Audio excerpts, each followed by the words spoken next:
This is my jack I got to take in the trailer. It's not your Dave? It's not my Bill, that's my jack.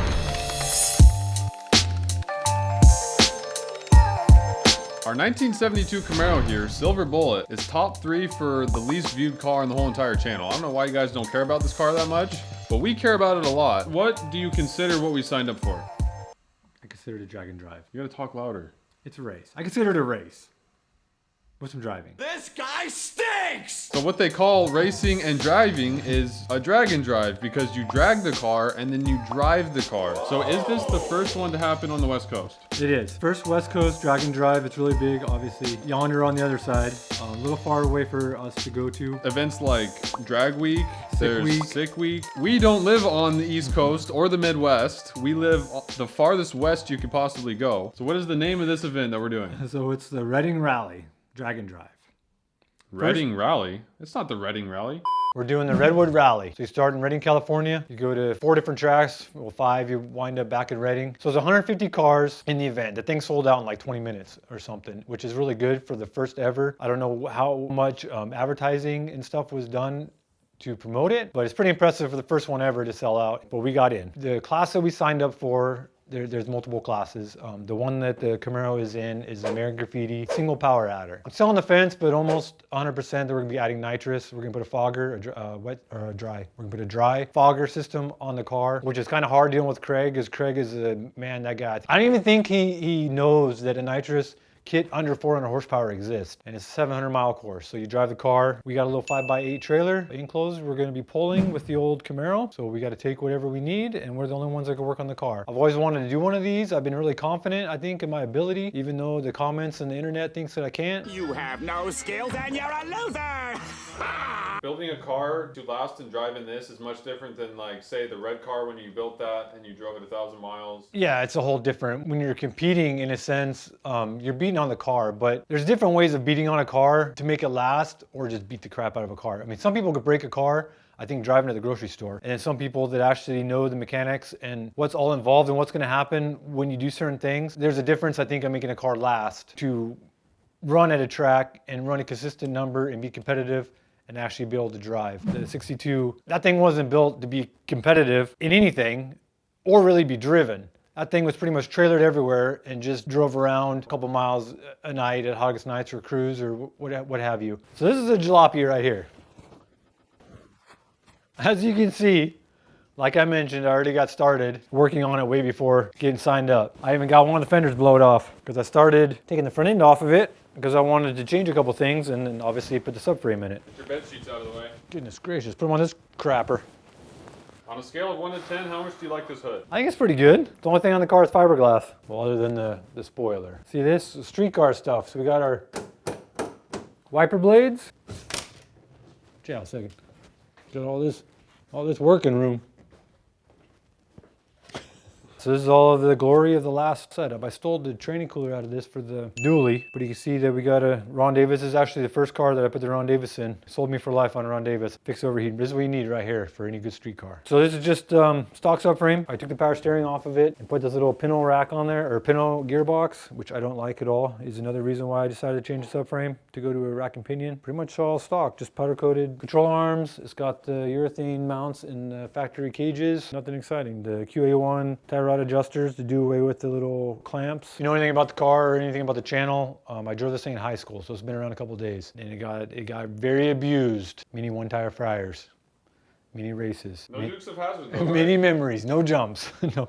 No, none of those. So we're gonna finish taking the front end off. I wanna keep the inner fenders, and like I said, I wanna run the front bars pretty much over the inner fender. So I gotta move this breather tank, and it's gonna come out and kind of go over the inner fender somewhere in this area. I had the fuel pressure regulator right here, which I might be moving, but yeah, I want the bars to come and then come down and meet the subframe. So I was gonna plate the firewall and then plate the inside and have them bolt together. We'll see how that works out. It might not work out that way. Right now, one of the wipers hits the cowl, where the cowl overhangs a little bit, so I gotta trim the cowl hood or something so I can actually use the wipers, because part of the drive is in Oregon. So obviously you got the high risk of rain. Wheels that were on the back of this thing were non-bead lock, just normal Weld Alumastars. I'm gonna use those and put it just radial tires on it. Those are gonna be my drive tires. I'm gonna get a set of same wheel and a bead lock, and that's gonna be my race tires. So that's why I have the jack. I'm gonna change the rear tires. I might change the front tires just because of towing a trailer The bias ply don't like to be in the front. Bias ply always try to be in the back, so it just makes it a little more squirrely.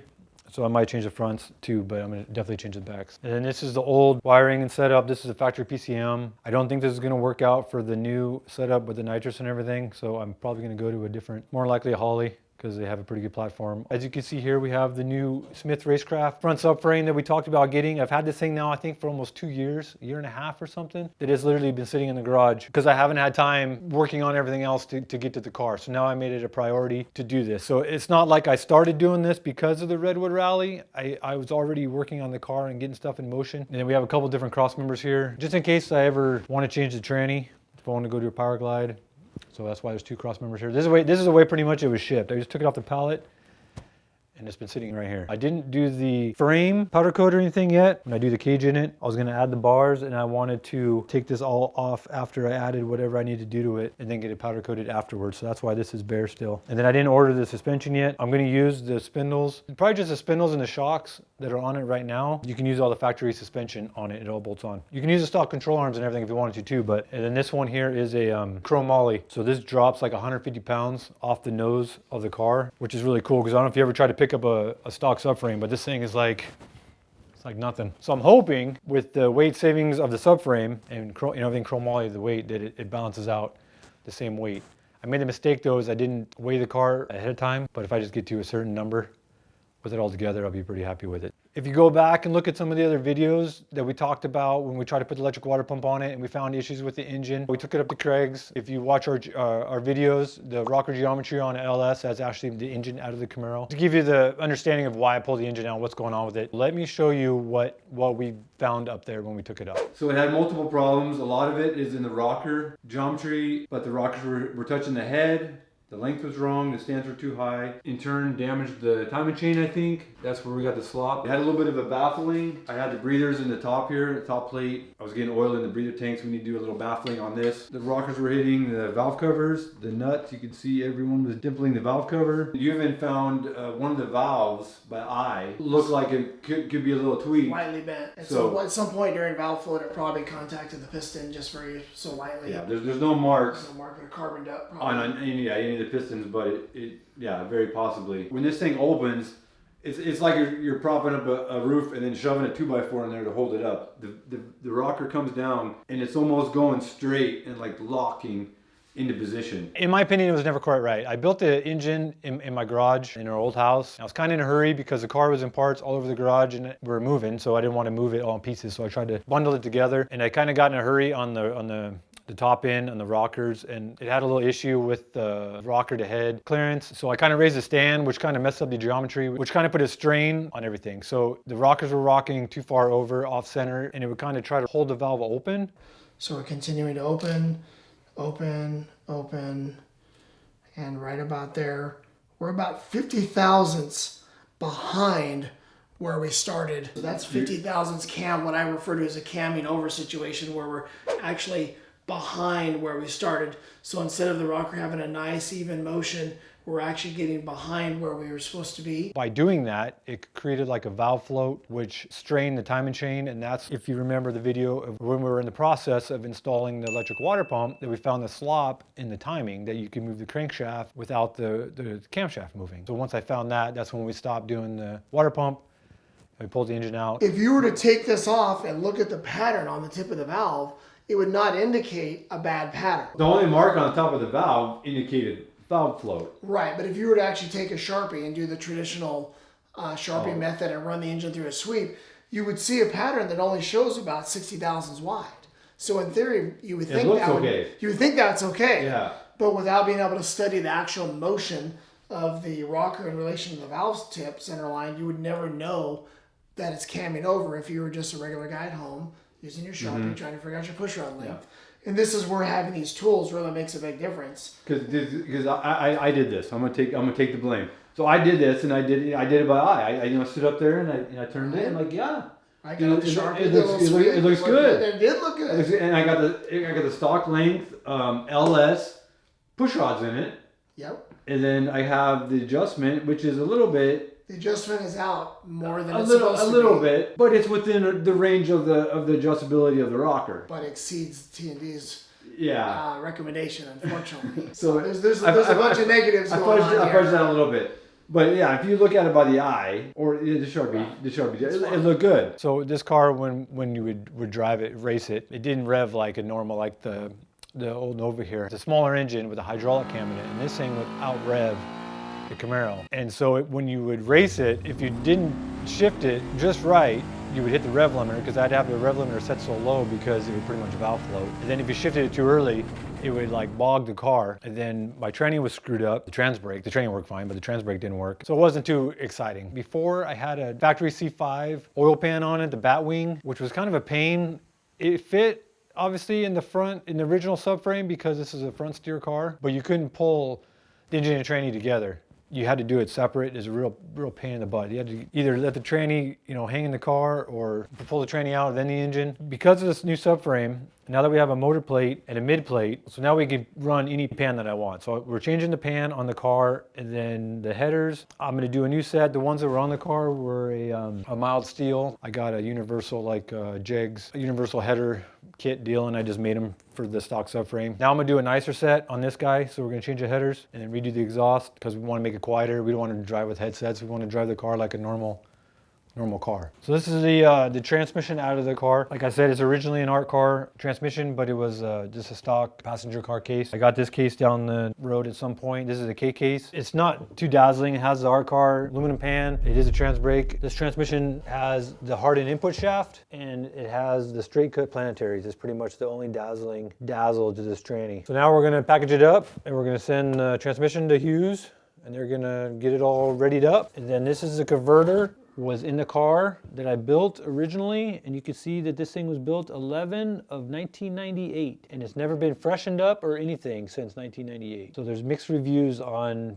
having to maintenance or rebuild your converters. It's one of those things that some people can destroy anything, and if you know how it works, drive the car in the right way, stuff lasts. So I could use this converter. The stall might be a little bit low, but I could use it. All they would have to do is they'd have to extend the center here where it goes into the crank and then put taller pads on it. I'm on the fence and using the converter. I might just have Hughes build a whole new converter that's more for the new setup, because this originally was built when this thing had the nitrous big block in it, and then it was the same converter when it had the nitrous small block in it, and it's the same converter when it had the naturally aspirated LS in there. I don't think it needs to be the same converter on the nitrous LS Redwood Rally drag and drive. This car's kind of funny. So it's never been legal. I'm about to end this man's whole career. What career? Finish him. What career? And the only thing I've ever had is a lab belt. And one time we went to Sacramento, and a buddy went, me and my dad and a buddy, and all three of us drove the car. So all three of us ran a different time. So I ran the fastest time in it, and it went like a 1060 or something. No cage, no nothing in it, just a lap belt. All I had was a helmet on, no jacket, no nothing. And I get to the end of the track. It was a woman, hands me my time slip, and she like looks in the car and gets it back. She's like, wait a minute, you did all that? You don't have a roll bar, you don't have any harnesses? And she's like having a fit. And I'm like, what? What did it run? And she's like, a 1066. I'm like, there's no way. There's no way this car's that fast. She's like, really? I'm like, yeah, your timing's messed up or something. She's like, well, go up and make another pass and we'll see what it does. I'm like, okay, I'll do that. So then I went up there and she radioed up to the tower, up to the tower. And then my dad made the next pass, and it went like 2 seconds slower or something. It's like 1250s or something, 1280s. My dad always went super slow. And then after that, nobody said another word the rest of the night, so they totally bought the story. So it was just really funny. Hooray for lying! Part of the thing that doesn't make it legal is the subframe connectors in it. So what's in there now is a competition engineering subframe connector, which is too small by the rule. It's supposed to be like a 2x2 or something, I think, is a minimum on subframe connector. And these are like 1.5 inches by 2 inch or 1 3/4 or something. So I got to change the subframe connectors. So I got these are Detroit Speed subframe connectors. I think I got these things like 4 years ago or something now. Like, this is stupid, the time that I've been trying to get parts for this thing to work on, and it's just not working out. So these are the new subframe connectors that I'm going to put in, obviously, before we do the cage. A couple of the bars off the cage actually attached to this. And then this trunk, because somebody added this spoiler is not a factory spoiler. So the torsion rods in here, they're already maxed out, and the only way to get to them is to take the vinyl top off, because you got to get this off. So I've just been dealing with this thing ever since. It had the original gas tank in it, but we added the fuel cell. And then the hole got bigger because the trunk has a little bit of rod in it. Yeah, I was gonna say, you doing Russian there or what? I changed either the mount of the cell or the style, or I changed something about the cell. I don't know why I cut the hole bigger, but I think I'm gonna wind up, because this thing had so many different configurations and stuff in this trunk, I might have put a new trunk pan in it. And the way I'm gonna do the bars coming back, I think I'm gonna put a bar across and attach it to there and then put a new floor in it. But that's still up in there too. And then I was gonna use this, I was gonna have this fold down, and then the parachute mount would be behind here. And then the trailer hitch is probably gonna be down here, but I'll probably make it so it removes so I don't, in my opinion, look like a fruitcake driving around with the trailer hitch on a Camaro all the time. Most people won't understand why it's on there. So I got a new fuel cell. I got a bigger one that I had. It's up there on the shelf. It's a new 15-gallon fuel cell, because the one that was in there was a 10-gallon, no fuel level sender. So I got a 15-gallon now, which I think I had that cell for 3 or 4 years now too. It's before the subframe, so it's been ridiculous. It is registered. Don't let the 1972 throw you off. It is actually registered. I'm about to end this man's whole career. So in this box here, I got a new set of Calvert spring mounts. These are actually the same ones that are on the rear end right now. I must have forgot to carry the one or something last time. Something moved on. I don't know what happened when I welded the rear end before, but I got way too much pinion angle. So I have to cut the spring purchases off the rear end, and then I got new ones to fix the pinion angle. I'm already running the Calvert Racing split monos in the car. These are the stock ride height split monos, and then you can see it has the spacer plates in here. Then I added the pinion wedge for the angle that's still, even with the pinion wedge in it, is still way too low. So I got the Calvert Racing, the rear portion of the spring is the ride height.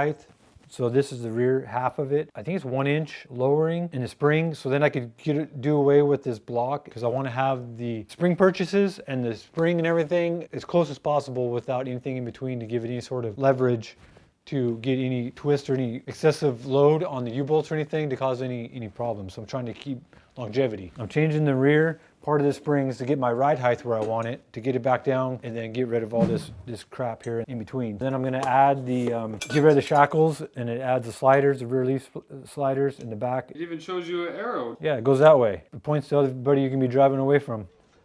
Take note that there's not a 4 9-inch in this car. All the haters out there, I guess I'm not gonna make the whole drag and drive, because my 12 bolt is gonna die. It's gonna self-destruct because it is unable to take that, or my car's too slow, one or the other. Greg wants to dyno the engine out of the car. I don't know, that guy's a hard guy to hold on to. Probably can do it in the car, but we gotta dyno it, we gotta test it, we gotta certify it, get licensed. I gotta get licensed. I gotta get licensed. Yeah, in a different way. He doesn't even have a driver's license.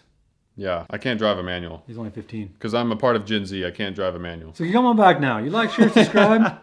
We'll catch you next time. See you later.